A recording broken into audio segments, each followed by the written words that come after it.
everyone, Janie here. Thanks for stopping by today. I truly appreciate you all so much. Today I have a project that I really hope you like, and if you do, it would mean so much to me if you would give this a thumbs up and share it. And also, I hope you consider subscribing if you haven't already, and if you do, I hope you click on that little bell next to the subscribe button so you don't miss out on any future videos. Thank you all so much, and now let's get started. Hi everyone, Janie here, and today I'm going to be showing you how to make a variation of a triple easel card. And the one I'm going to be making is a 6x6 card. And on the screen right now, you're seeing the measurements and how to cut them from a 12x12 piece of cardstock. And if you want to do a standard triple easel card, you will also need an additional 4x4 piece of cardstock as seen here. But I won't be using that.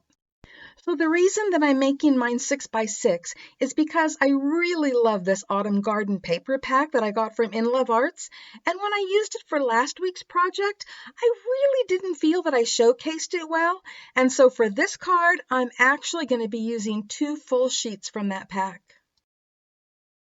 Okay, so the 6x12 piece is the base of the card, and you can fold it in half and then fold one side of it in half again, or if you have a scoreboard, you can score it at 6 inches and 3 inches. And I'm going to be doing the same thing with the 4x4 piece and the 2x2 piece, and then just fold it in half and then fold one side in half again, creating the same tent shape as I did with the card base. And if you're using a scoreboard, then score the 4-inch piece at 1 inch and 2 inches, and score the 2-inch piece at 1/2 inch and 1 inch. And there you have created 3 easels, and they will fit together just like this. And then there will be the top of the card that will attach to the main easel. And if you want a traditional triple easel, you'll attach the 4x4 square to the 4-inch easel and the 2x2 square to the 2-inch easel. And these are the 2 pieces of that beautiful paper that I'm going to be using. One of them will be for the top of the card and the other will be for the bottom. And I'm going to be inking the edges with Distress ink to cover up the white edges and to add a little depth. This is a technique that I use often. And now that I've got the edges inked, I'm going to be using my Beacon 3-in-1 glue to glue them into place. And with that done, it is time to move on to the next step. I'm going to be using some cutting dies, and this first one that I'm using from In Love Arts is called Bird Nest Hanging on the Tree. Really long name, and it comes with 14 pieces, but I'm just going to be using the tree, and it cuts beautifully. And I'm going to be adhering that to the front card panel with my Zig 2-way glue pen. And now I'm going to be attaching the top of the card to the easel part of the base of the card. And as with any easel card, I'm only putting glue on the bottom section and attaching the card top to that by laying everything flat to make sure everything lines up perfectly. And once I have that perfectly in place, then I'm going to be putting glue on the bottom of the other 2 easels and lining them up in the position I want them in. And if you were doing a traditional triple easel card, this is where you would add the other panels.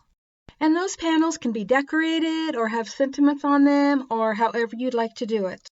Also, you might want your easels sitting further apart than I'm doing. It's totally up to you, but you can see what I'm doing to give you an idea of how to do it.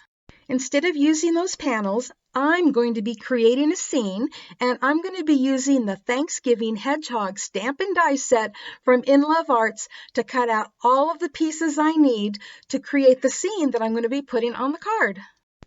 This set comes with 13 stamps and 13 coordinating dies and has everything I need to create this really fun scene. First, I stamped the images on craft cardstock, and then I lined up the dies over the stamped image, and these are so easy to get lined up so perfectly.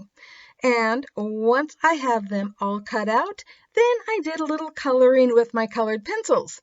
but because I had stamped and cut them out of craft cardstock, there wasn't a lot of coloring that needed to be done.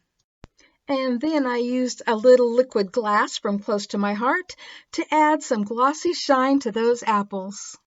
And now it's time to start putting the scene together on the card.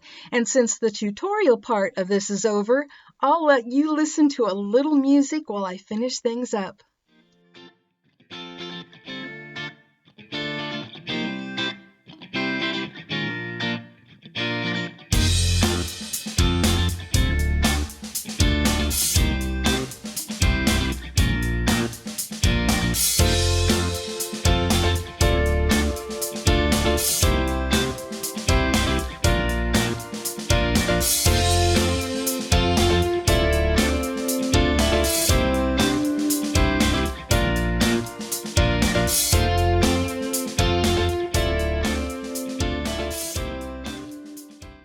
I absolutely love how this turned out.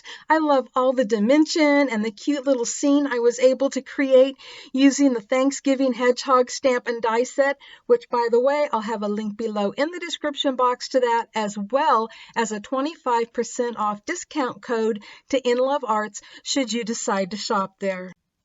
I really hope that you enjoyed this tutorial, and I hope it gave you some ideas of your own. Thank you all so much for stopping by, and happy crafting, everyone. Bye-bye. If you like this video, I hope you give it a thumbs up, and if you're not already subscribed, I hope you consider that too. And if you do, be sure to click the little bell next to the subscribe button so that you don't miss out on any upcoming videos or giveaways. And I hope you stop by Crafters Castle on Facebook and also Crafters Castle Challenge blog to enter your creations.